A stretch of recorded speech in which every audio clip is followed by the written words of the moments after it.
This was the unluckiest day in Anchi's 25 years of life. She received the news of her father's death while catching her boyfriend in bed with their maid in her own home.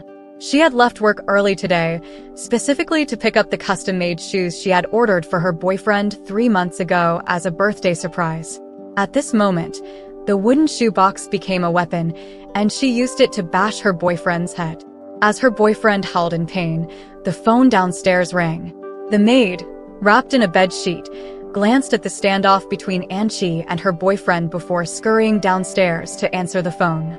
The call was from Anchi's father's lawyer, who informed her of the unfortunate news and gave her an address, expressing condolences. Taking several deep breaths, Anchi asked, "Can I not go?" "The regulations here require that the body be claimed by immediate family," Lawyer Chen said. "Your father's last wish was to be buried in his homeland." Anchi asked, "How much inheritance did he leave me?" "Do not disclose this to Chiyomeshi for now." Anchi hung up the phone, calmly fired the maid, gave her double the severance pay, and commended her for her professionalism. Then she pointed to the door and said to the two of them, "Get out of my house." Her boyfriend and the maid left hand in hand, looking like a pair of ill-fated lovers. After they walked out, Anchi called the guard downstairs. "The maid who just left stole my bed sheet." She stood at the second-floor window, arms crossed, watching her boyfriend argue with the guard while the maid covered her face and cried, drawing the attention of passers-by. Her boyfriend glanced back venomously, seemingly aware that Anchi was watching from upstairs. He gave her one last look before taking off his coat and giving it to his lover. 5 minutes later, the guard returned the folded bed sheet to Anchi. Anchi said, "Thank you. Please throw it away for me." Anchi pulled out a world map and found Mexico, where her father, Enfingnian, had killed himself in a small town called Tlaxcala. According to Lawyer Chin, Enfingnian had traveled all the way to that town to seek romance with his new boyfriend of 3 months. This new boyfriend was a composer, only a year older than Anchi. Enfingnian had a car accident on the way to a date with his new boyfriend. His will, written 2 months prior, included a portion of his assets for the new boyfriend. The lawyer had already booked the plane ticket and sent it to Anchi. She hurriedly packed her luggage. Just before leaving, her boyfriend called, asking to reconcile. Anchi asked, "Do you know what size shoes I wear?" "What?" Her boyfriend was stunned. Anchi hung up the phone without expression. The phone rang again immediately. This time it was Chiyomeshi. "How much did your dad leave you?" Anchi said, "Why are you asking? You don't care about his money." "It's different." "What's different?" "That's your dad's money," Chiyomeshi said. "Even if I don't want it, I can't let it go to an outsider." Anchi said, "I agree with that. Knowing him for only a month and getting his name in your dad's will, that composer either has skills or looks very good." "What if he is both?" Anchi said, "Good-looking and skilled." Chiyomeshi said, "That would be even more troublesome. You'll have to be tough on him, make him realize you're not to be messed with, and voluntarily give up his inheritance. If he wants to come back for the money, someone will take care of him. He won't get a dime and won't be able to play an instrument ever again." Anchi asked, "Really?" Chiyomeshi said, "Of course not, my silly daughter. This is a law-abiding society, and your grandpa retired long ago." "How did you know about Dad's death?" "I clearly told Lawyer Chen." Before finishing, Anchi already understood and rolled her eyes. Ms. Chiyomeshi let out an ambiguous low laugh on the other end of the phone. Anchi asked, "Mom, now that Dad's gone, can you be honest? Do you still love him?" "Love," Chiyomeshi answered without hesitation. "But there's more hate than love." This surprised Anchi. She had thought there was only hatred between her parents.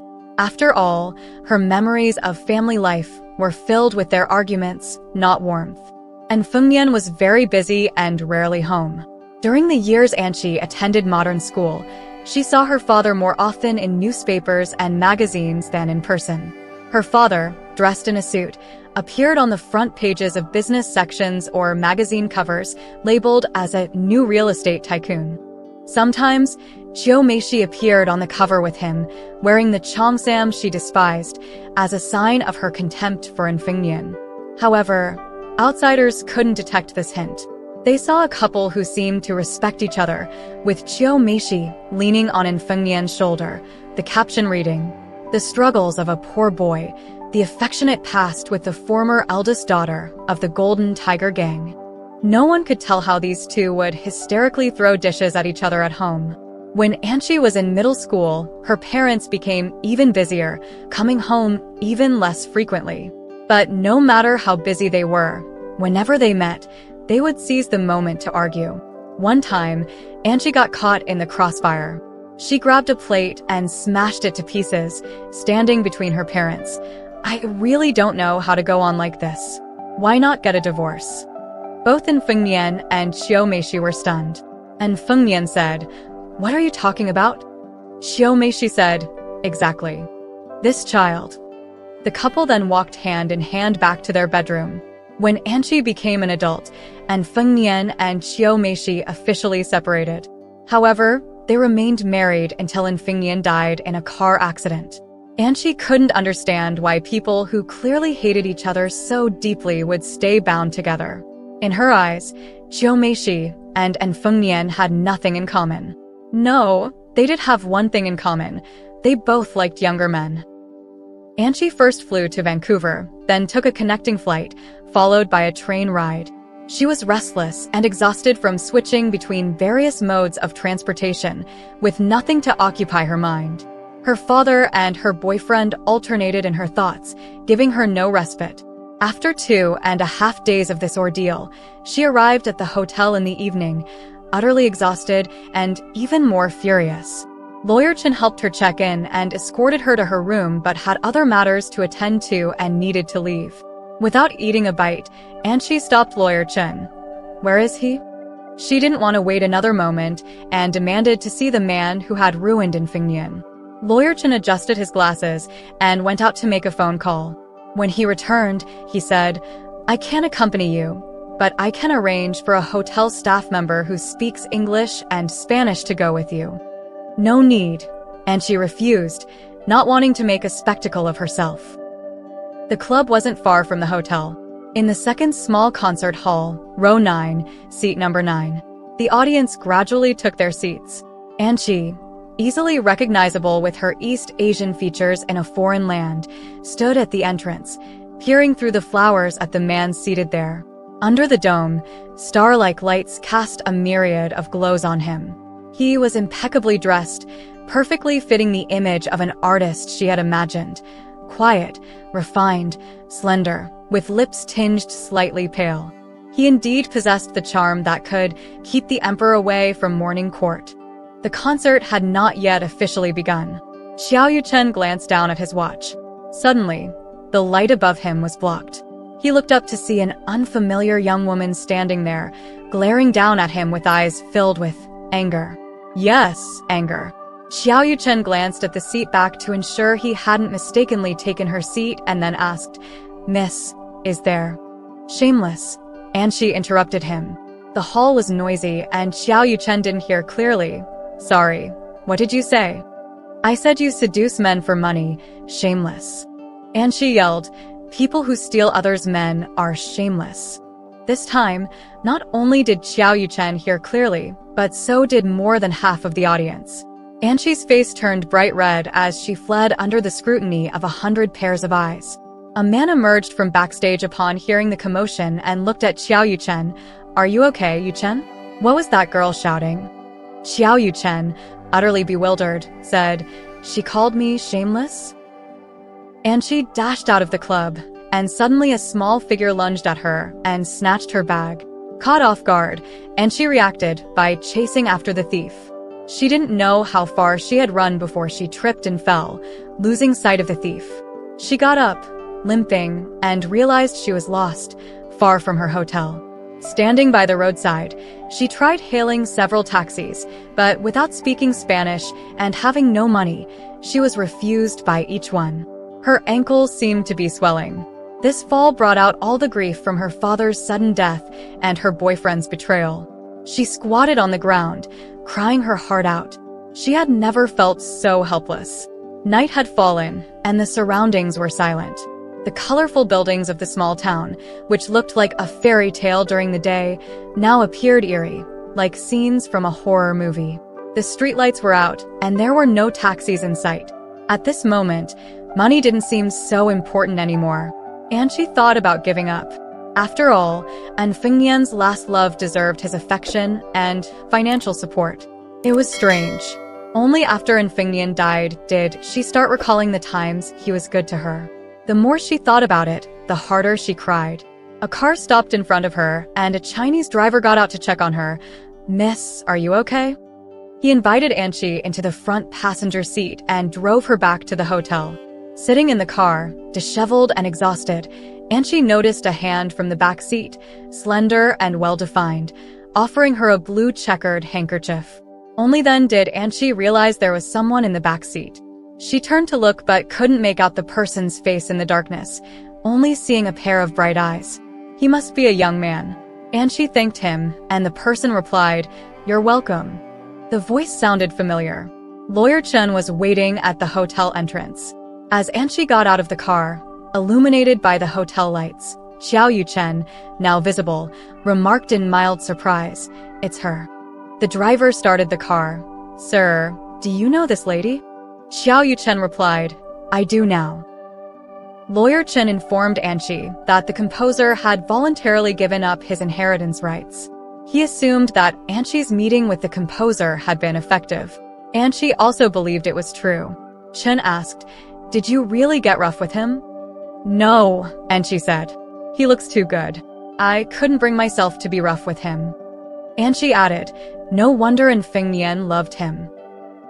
1 year later, Anchi accompanied Qiu Meishi to the Sheng residence for a birthday party. Qiu Meishi had met Mrs. Sheng at an auction, and they became good friends after discovering their mutual fondness for an antique pair of earrings. The Sheng family was wealthy and well-connected, and Qiu Meishi, despite being a victim of marriage herself, wouldn't allow her daughter to remain single.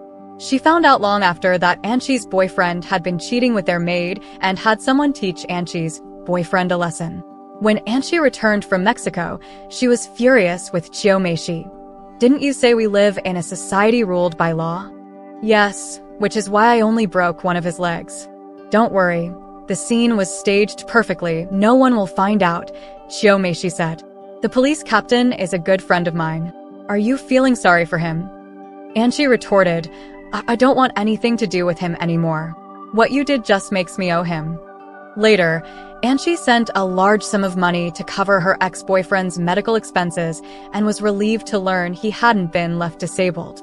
A mother causing trouble while the daughter pays the price. How unusual. This time, Qiu Meishi's reason was that Anchi had been single for a year, and if she didn't plan on becoming a nun, she should find a boyfriend.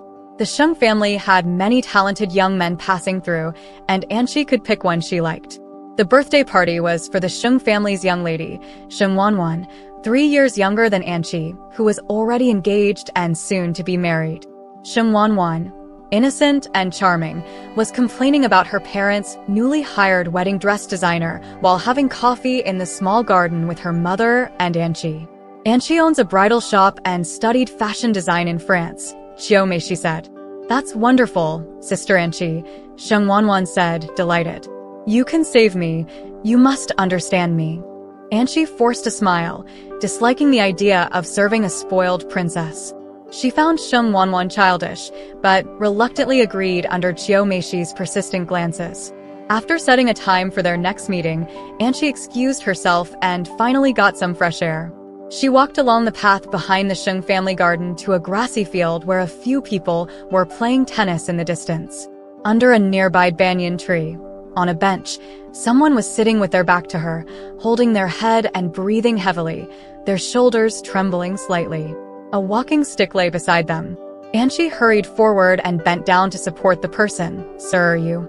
Xiao Yuchen looked up, and the familiar face startled her. Anchi stepped back 3 paces. Xiao Yuchen, pale but with a teasing glint in his eyes, said, "What brings you here, angry lady?" Anchi glared. "Yang Guifei. What are you doing here?" Xiao Yuchen struggled to read her lips.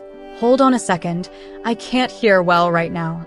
Anchi stomped a few steps forward. stood in front of him, and just as she was about to speak, a tennis ball flew at her, hitting her calf. Anchi fell to the ground in pain, tears instantly streaming down her face. There was applause from a distance, and Anchi turned angrily to see a few people walking over from the tennis court, including her ex-boyfriend, Xiao Jie. It was astonishing to Anchi that the Sheng family had connections that included both her ex and Yang Guifei.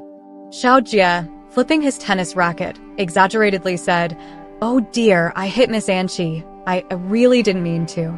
He clearly remembered the grudge from his broken leg and had done it on purpose. Anchi was helped up by Xiao Yuchen, and she grabbed his walking stick. "Are you blind? How are you talking?" Xiao Jie retorted, "At most, it was an accident. Everyone here can witness it." He waved his racket around, smugly. "Did anyone see me intentionally hurt Miss Anchi?" The Xiao family was somewhat powerful, and everyone there was too afraid to speak up. Xiao Yuchen said, "If it was an accident, shouldn't you apologize?"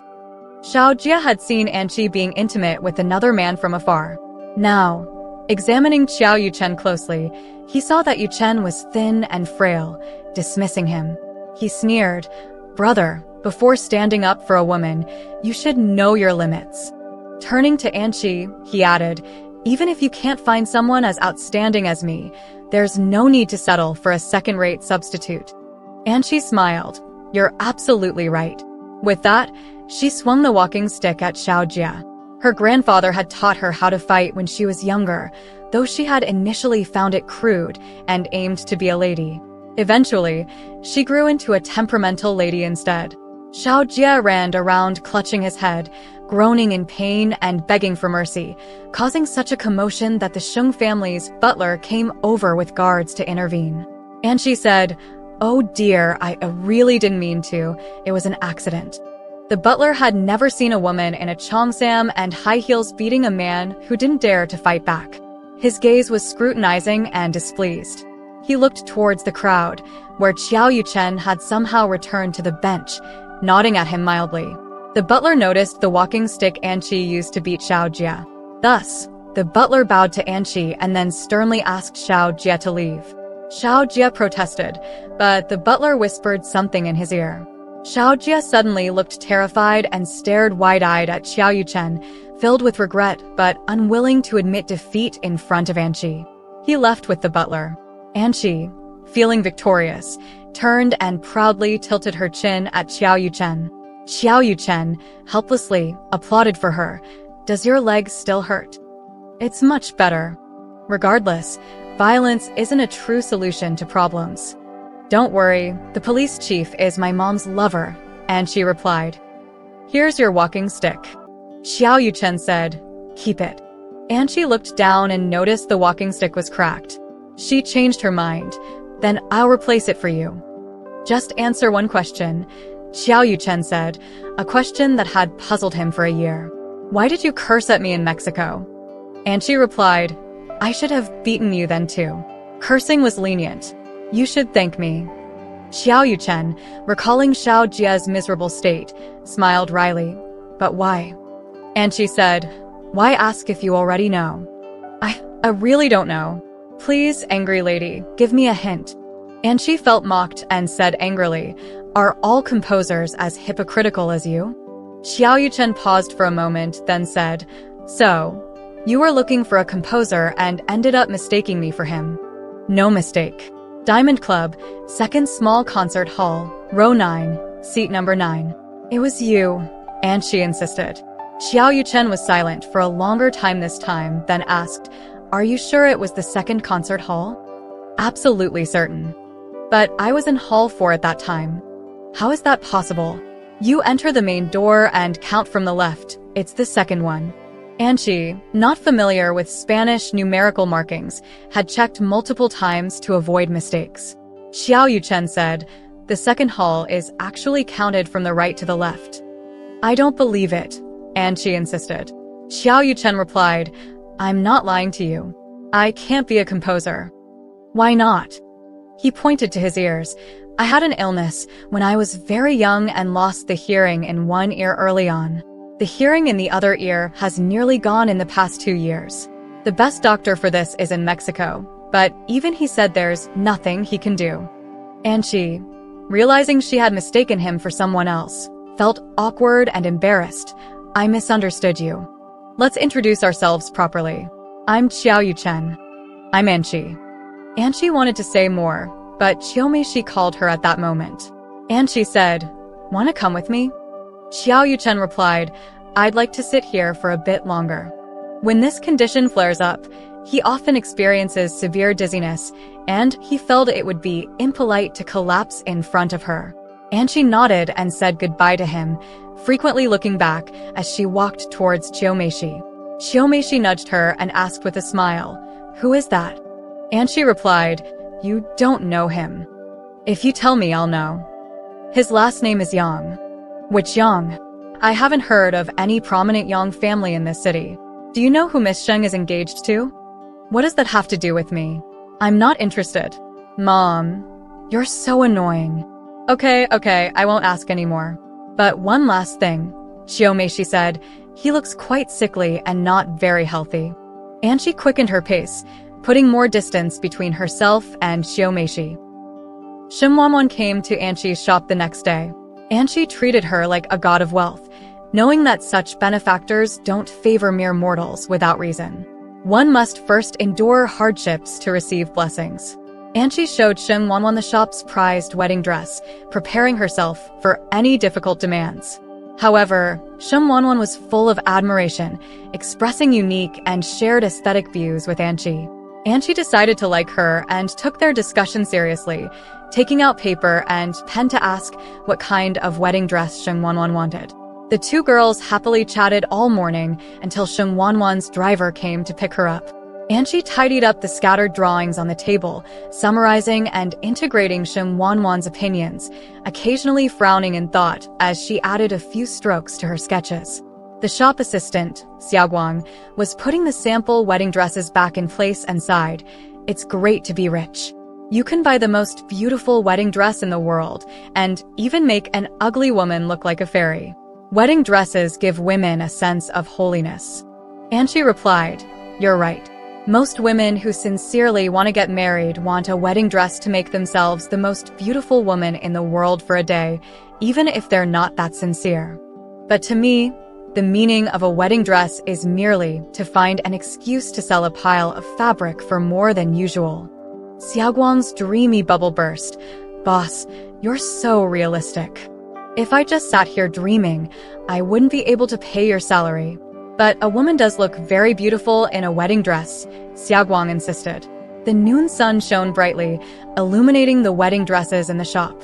Anchi, bathed in a golden glow, idly twirled a pencil between her fingers and said, "A woman is not only beautiful in a wedding dress. As long as she is confident, genuine, and brave enough to be herself, she can be beautiful all the time." Suddenly, the pencil slipped from her fingers. As she bent down to pick it up, a cane appeared in front of her. Its owner picked up the pencil and handed it to her. Today, Xiao Yuchen was dressed in a light blue long robe, looking very elegant. Anchi thanked him and asked, "When did you arrive?" Xiao Yuchen smiled, "Since you started talking about the meaning of wedding dresses. Why didn't you come in?" "Because I was curious about what Anchi was saying." Xiao Yuchen looked around the shop. "So, you opened the shop purely to make money?" "Of course. Who would be against money? The more, the better." "I thought you opened it because of a hobby." "No. Actually, my hobby is to be a painter. But playing with art doesn't fill your stomach," Anchi said. "Isn't it disappointing? A noble gentleman doesn't like talking about money, but here stands a worldly woman before you." It wasn't hard to guess Xiao Yuchen's identity, given his presence at the Shang household and his surname Xiao. Xiao Yuchen replied, "Who isn't worldly? I don't even have a hobby. I only have one wish, to live healthily." He paused and said cautiously, "My family does have some influence in fengsheng, but it's not much." "You're too modest, Mr. Qiao. I've heard from my grandfather that old Mr. Qiao is the king of fengsheng. The Qiao family's prominence could probably match 5 Sheng families and 10 in Fingyans. The Qiao family acted discreetly, and the younger generation was abroad. Otherwise, Qiao Meishi wouldn't have failed to recognize Xiao Yuchen. And she said, "It seems everyone is the same. The rich and powerful might be troubled by health issues, while the healthy may worry about food and clothing." She shifted the conversation. "Fortunately, I am healthy and wealthy. Except for her rocky love life," Xiao Yuchen added, "and skilled in martial arts." And she smiled. "Thank you for the compliment."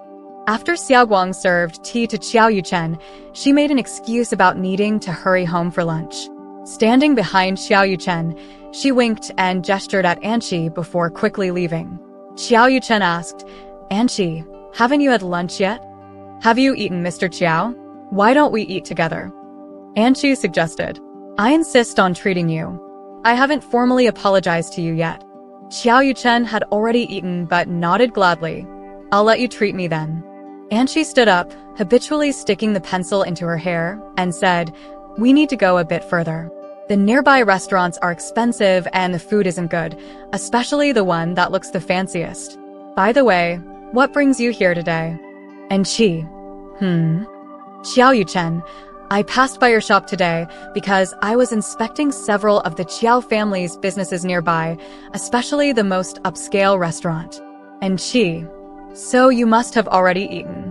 Xiao Yuchen was about to apologize, and she continued, "Great. If you take me in, can we get a discount? I've actually been wanting to try it out, but your family's dishes are ridiculously expensive." She could afford it, but felt it wasn't worth it. And she, "I'll go in for a proper meal, and you can have dessert. But let's be clear, I'll be treating." Xiao Yuchen nodded in agreement, despite not liking desserts. "Okay." Just as they were about to leave, a woman walked in holding her stomach, carrying a heavy bag. Her expression was heavier than the parcel she held. She looked at Anqi with an apologetic expression. "Miss N, I'm here to return the wedding dress and formal wear." Xiao Yuchen, upon hearing this, took the bag from her hands, making way for her, and she helped the pregnant woman to sit down, silently watching her. The woman bowed her head, twisting her fingers nervously.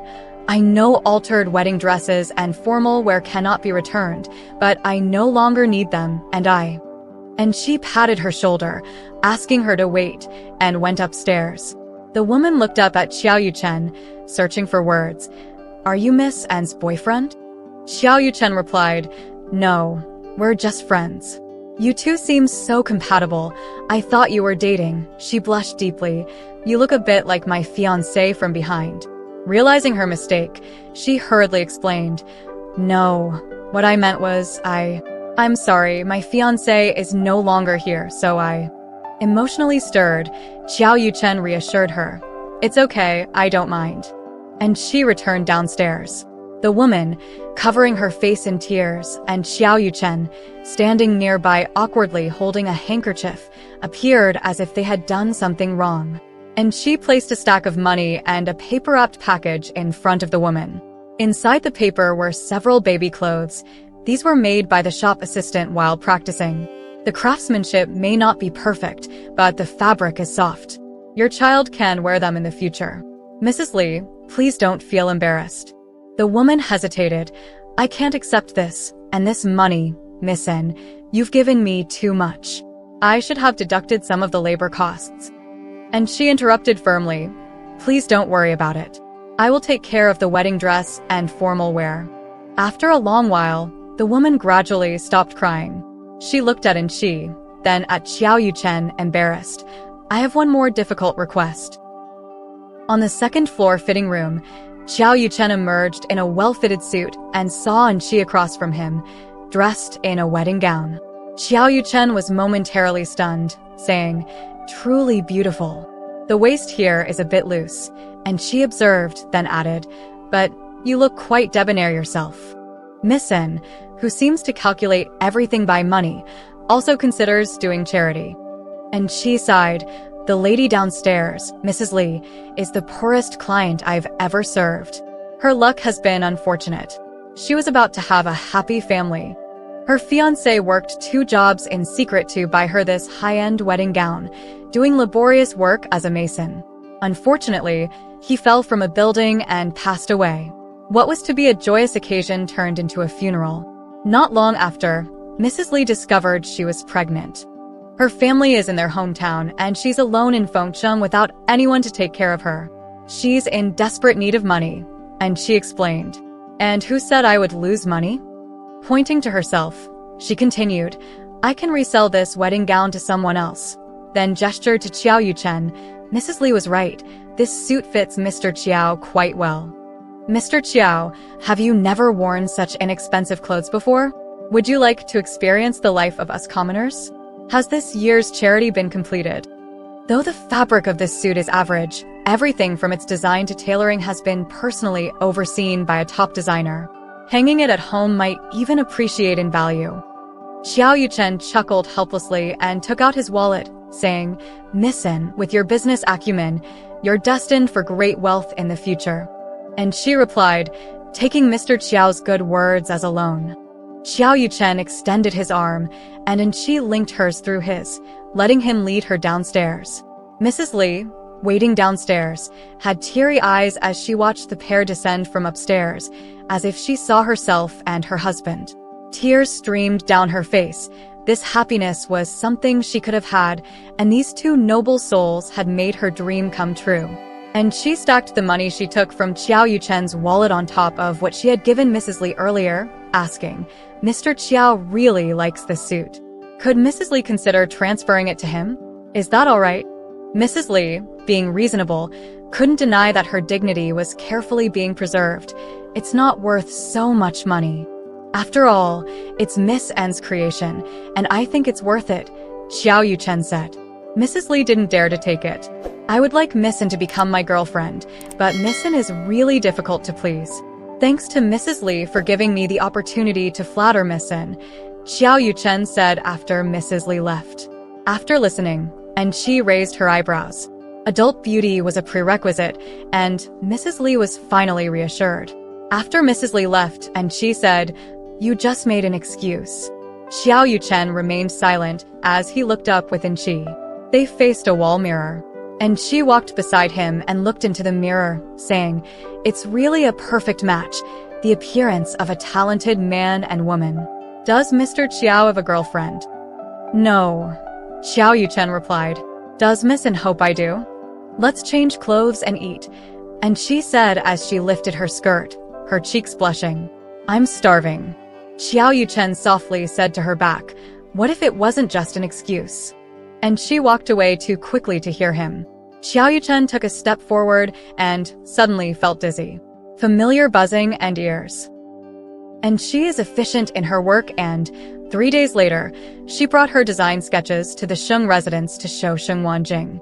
Sheng Wanjing, petite and not fond of large princess gowns, was presented with an umbrella-style wedding dress designed by Qi. The design emphasized a higher waistline, showcasing Sheng Wanjing's elegant and dignified demeanor. Next, they needed to agree on the fabric for the wedding dress. Sheng Wanjing insisted on using glossy satin for the main body of the gown, aiming to outshine everyone at the wedding. And she argued, subtlety can sometimes be more striking than brightness. Matte satin is the better choice. The two couldn't come to an agreement. And she said, "Wanjing, you don't understand wedding dresses." Sheng Wanjing replied, "You don't understand me." And she suddenly realized, "You're right. The customer is always right." She continued, "Using glossy satin is fine, but it will cost extra." They looked at each other and burst into laughter.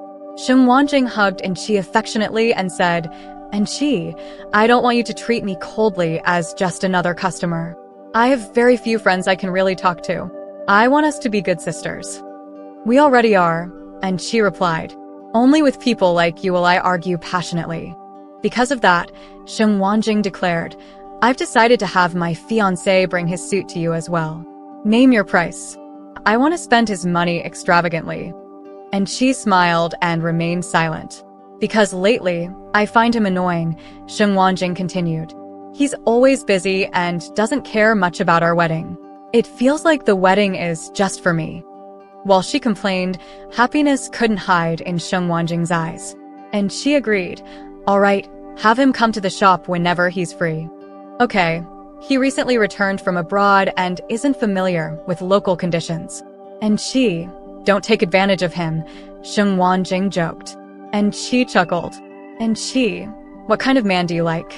Sheng Wanjing asked mischievously. Is this question from Xiaomeishi? And she teased back. Sheng Wanjing smirked. Come on, tell me. I'm curious. And she hesitated for a moment, recalling Xiao Yuchen. There's no standard answer to this kind of thing. If I had to say, I like someone mature, stable, easygoing, with a gentle and warm smile. Sheng Wanjing grinned mischievously. Oh, that sounds quite specific. Could it be that you already have someone in mind? Her eyes suddenly brightened, and she jumped up and ran out, her steps light like a bird's. Surely, the annoying guy had arrived. And Qi's gossiping heart was piqued, so she leaned over to look through the window. She caught sight of Xiao Yuchen getting out of a car, still leading with his cane. Sheng Wanjing happily rushed up to him, linking arms and chatting as they walked. And Qi's heart instantly grew cold, and her first instinct was to quietly slip away. Once home, she called Xiaomeishi. You mentioned last time that Sheng Wanjing was engaged to someone? Who else could it be? Xiaomeishi replied. Among the young people in the Qiao family and Wanjing's peers, there's only one. And she hung up the phone, utterly disheartened. So, Sheng Wanjing's fiancé was indeed Xiao Yuchen. That liar. He had claimed he didn't have a girlfriend. The next day, Xiao Yuchen came to the shop to have a suit custom made by Qi. And she had completely changed. She responded coldly, I don't do business for Mr. Qiao here. As she spoke, someone else arrived. Xiao Guang had taken leave, and Qi was happy to neglect Xiao Yuchen, using the distraction to leave him on his own. Xiao Yuchen was bewildered. After Qi finished her busy tasks and turned around, Xiao Yuchen was still there. I'm closing, Qi stated. Closing after only half a day? Xiao Yuchen questioned. It's my shop, what's it to you? Miss N, have I offended you? Xiao Yuchen asked. A wolf in sheep's clothing, he was able to still have the nerve to ask such a question. And she responded, let me ask you, are you getting a suit made for a wedding? How did you know? Xiao Yuchen wondered. And she replied, then why did you come to me? I recognize your skill, Miss N, Xiao Yuchen replied. And she sneered, don't joke around. Isn't the Qiao family looking for a particular designer? Xiao Yuchen pursed his lips and took a step forward, solemnly saying, all right, no need to hide anything. Miss N, I think you have some feelings for me. If I have misread things, let me know now. And she felt deeply humiliated. How could Xiao Yuchen, who was about to marry Sheng Wanjing, behave this way, professing his love so earnestly here? What's infuriating was that he was right, and she did have feelings for him. Therefore, she was torn between anger and frustration, pushing him out and snapping, get lost. Who likes you? Amidst the bustling crowd, Xiao Yuchen grabbed her hand firmly. Are you sure? What if you give it a try? And Qi's gaze fell on a group of disabled beggars at the street corner. Without thinking, she blurted out, I'd sooner like a mute and a deaf person than like you. Xiao Yuchen was struck deep, releasing her hand. He might soon be as good as mute and deaf. Yesterday at the Sheng residence, he had seen Qi bolt away. Sheng Wanjing had sensed his feelings as he had looked at Qi with such intense focus. He had confided his concerns to Sheng Wanjing, fearing his health problems and not daring to express his affection. Sheng Wanjing reassured him, if Qi also liked you, she wouldn't give up just because of your health. Besides, your condition isn't hopeless. He was about to travel to Switzerland for surgery, wanting no regrets before he left, and thus had expressed his feelings to Qi. It turned out he had misunderstood. And Qi didn't like him. Xiao Yuchen said, I understand. I'm sorry. I was abrupt. I won't disturb you again, Miss N. And Qi forcefully closed the door, leaning against it to stand still. She observed the wedding dress design drawn up for Sheng Wanjing on the table. After a fortnight, Qi turned down the deal to dress Sheng Wanjing. She discovered she couldn't imagine Sheng Wanjing wearing a wedding dress to marry Xiao Yuchen, a scenario she was ashamed for having such thoughts herself. She opted to close the shop, give Xiaoguang an extended break, and silently sought refuge in Qiu Meishi's mansion. Qiu Meishi returned in the early hours reeking of alcohol and clutching a cigarette. And she, also intoxicated, slept in a haze until she was pulled upright by her mother. Qiu Meishi, you seem even more dejected than when you broke up with Xiao Jia. Is it that guy surnamed Yang? And she nodded in a daze and buried herself in her mother's embrace. Despite their usual disagreements and disdain, and she always found solace in her mother during times of heartache. She lamented, "He's going to marry someone else." "I see," whispered Qiu Meishi, planting a gentle kiss on her daughter's forehead and tucking her into bed. Through the covers, she softly patted Qi, reminiscent of how she used to soothe her to sleep when she was a child. "Mom will help you punish him." Inebriated, Qi closed her eyes and agreed. The next day, Qi abruptly sat up in bed, kicked open Qiu Meishi's door, only to find her gone. None of the maids knew where Qiu Meishi had gone. Qi brushed aside her concerns and snatched the driver's keys, racing all the way to the Sheng household. Bursting in, she demanded, "Is Qiao Yuchen alive? Where is he?" She feared Qiu Meishi might handle Qiao Yuchen as she did Xiao Jia. Shen Wanjing was startled by her abruptness and replied, "Yuchen is in the hospital. Don't worry, I'm on my way there." During the tense drive to the hospital, Qi fretted, learning Xiao Jia's leg was broken. She had gone to Qiu Meishi to argue, and she was rash. If anything happened to Qiao Yuchen this time, Qi would definitely confront Qiu Meishi with all her might. Shen Wanjing saw her pale face, held her hand to comfort her. Qi belatedly realized she had acted impulsively. Coming to Shen Wanjing to inquire about her fiancé, how would Shen Wanjing think? But why did Shen Wanjing seem strangely happy? Finally arriving at the hospital after much difficulty, Qi rushed into the hospital room like a madwoman. She had prepared herself not to recognize Qiao Yuchen, but found him sitting in a chair by the window, with a nurse applying medicine to his arm. He saw Qi and was genuinely surprised. Just as he was about to speak, Qi interrupted, "Didn't you have a car accident? How come you're completely unharmed?" Qiao Yuchen had indeed encountered a car accident this morning. A car veered off the road to avoid a child running around, honking wildly at Qiao Yuchen, who couldn't hear a thing. Luckily, he was only grazed by the car, injuring his arm slightly, with no serious consequences. Qi's tense nerves relaxed, feeling her body go limp. She exclaimed in frustration, "Knowing you can't hear anything, why didn't you stay at home instead of running around?" The nurse chuckled softly, "Mrs. Qiao is really something." After the nurse left, Qi glared at Qiao Yuchen. "Since you're fine, why did you bother coming to the hospital?" Qiao Yuchen gestured upstairs. "I originally came to see my grandfather and came down to ask the nurse to bandage my arm." Qi, "Oh, Qiao Yuchen, what about you? What about me? Do you think I'm at death's door after the accident?" Qi denied, "I came with Wanjing." "Qiao Yuchen, you're in such a hurry?" Qi looked at herself, disheveled hair, wearing pajamas, and one slipper missing. Qiao Yuchen picked up his coat from the back of the chair, waved at her, with a hint of a smile in his tone. "Come here." Qi reluctantly approached and took his coat. Qiao Yuchen patted the chair beside him, gesturing for her to sit down.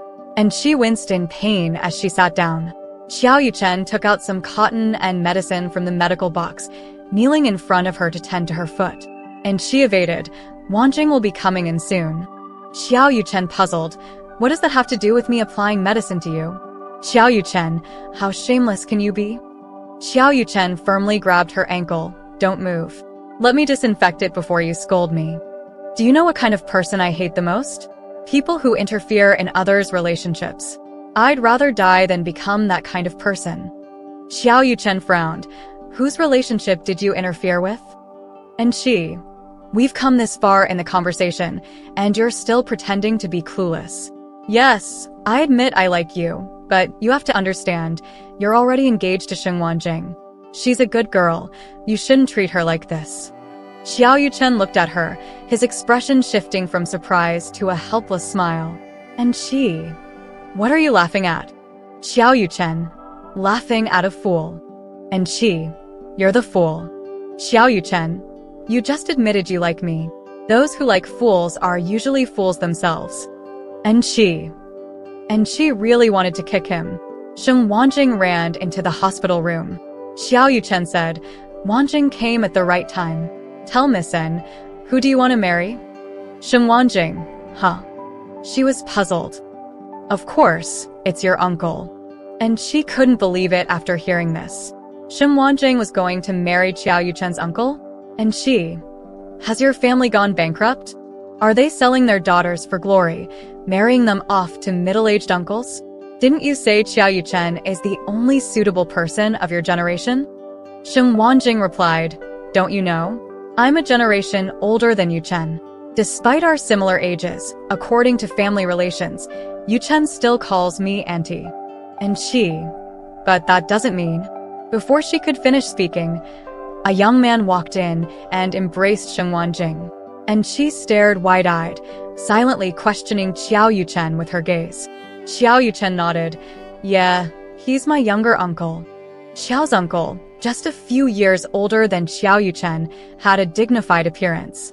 He appraised Chi for a moment and said, I remember you. You're the girl who shouted at Yuchen loudly in the Diamond Club, and later, he picked you up from the roadside. And she looked at Xiao Yuchen in disbelief. You picked me up? She remembered that night in Mexico, squatting by the roadside in a miserable state, bursting into tears. You were the one who handed me the handkerchief from the car. Suddenly her foot hurt, and she held her leg, howling in pain. Xiao Yuchen simply lifted her and placed her on the hospital bed, not allowing her to move. Xiao's younger uncle gave Chi a teasing glance. Embarrassed, she awkwardly took Xiao Yuchen's hand dangling in front of her eyes and covered her face. This was truly embarrassing. Xiao's younger uncle withdrew his gaze and said to Xiao Yuchen, your luggage is packed. The driver is waiting outside. Bid farewell to your grandfather. It's time for you to go to the airport. Xiao Yuchen felt his hand suddenly gripped tightly. And she asked, are you leaving? Where are you going? To Switzerland. Xiao Yuchen pointed to his ear. If the surgery is successful, I can still make it back before my uncle and Wanjing's wedding. So, the day he came to the shop to choose a dress was not only for attending the wedding but also to tell her that he liked her. And she asked, what if it's not successful?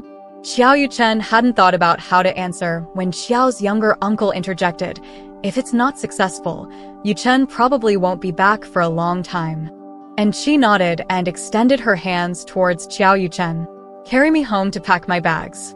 I'll go with you. Xiao Yuchen was touched. And she, you don't have to.